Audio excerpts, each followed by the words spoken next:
¿Qué pasa? Le ha pasado algo anoche. ¿Tú no viste a nadie sospechoso? Debían detener a alguien entre los invitados. Llamo a Alejandro y que venga lo antes posible. Mi hija, déjenme decidir qué hay que hacer. Antonio, vale, ya está, déjame en paz. No es obra de desconocidos. Tenéis que estar atentos a vuestro entorno.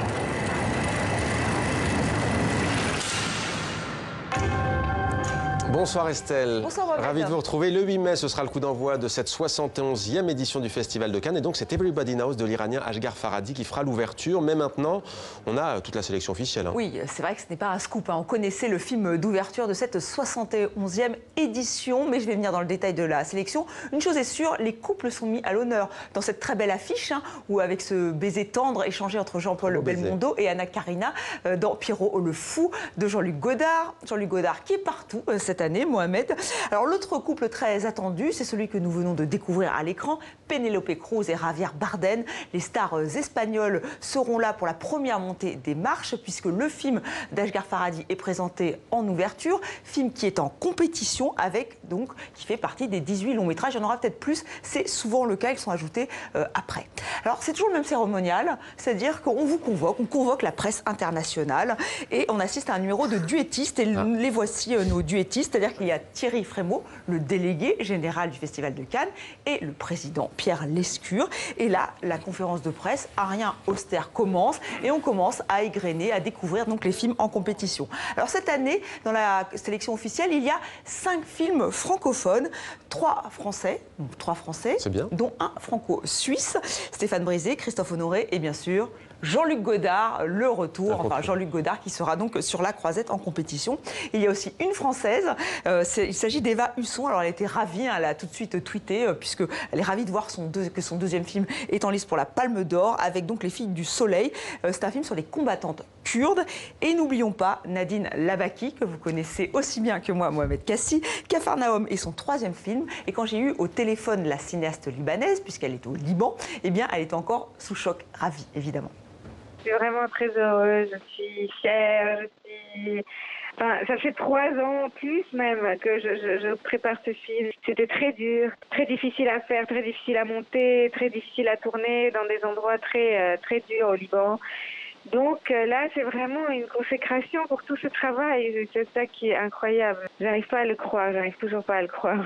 C'est un film sur les enfants, sur l'histoire d'un enfant de 12 ans qui va porter plainte et qui va réclamer son droit à une vie décente. Il n'y a pas d'acteurs professionnels, il n'y a que carrément des personnes qui jouent leur propre rôle dans le film. Et pour chacune de ces personnes qui s'est exprimée à travers le film.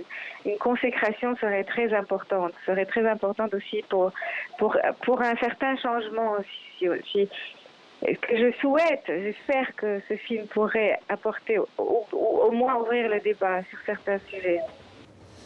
Des films, Estelle, pour ouvrir le débat et des choix engagés. Hein. Oui, on pense bien sûr à l'Iranien Jafar Panahi et au Russe Kirill Sebrennikov. Ces 2 cinéastes sont assignés à résidence dans leur pays, mais ils tournent toujours et leurs films sont sélectionnés, donc sont en lice pour la Palme d'Or. Et Thierry Frémaux a vraiment insisté, il va tout faire pour que ces cinéastes puissent venir, notamment Jafar Panahi. Écoutez-le.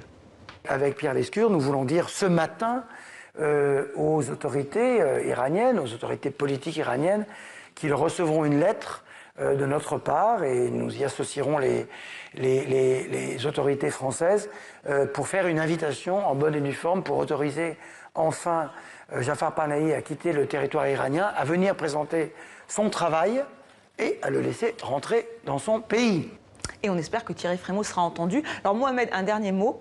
L'accessoire à ne pas oublier cette année, c'est le maillot de bain, puisque Le Grand Bain, premier film de Gilles Lelouch, nous promet une montée des marches qui va être plutôt réussie, puisque vous avez vu, il y a beaucoup de stars françaises et francophones, des Belges.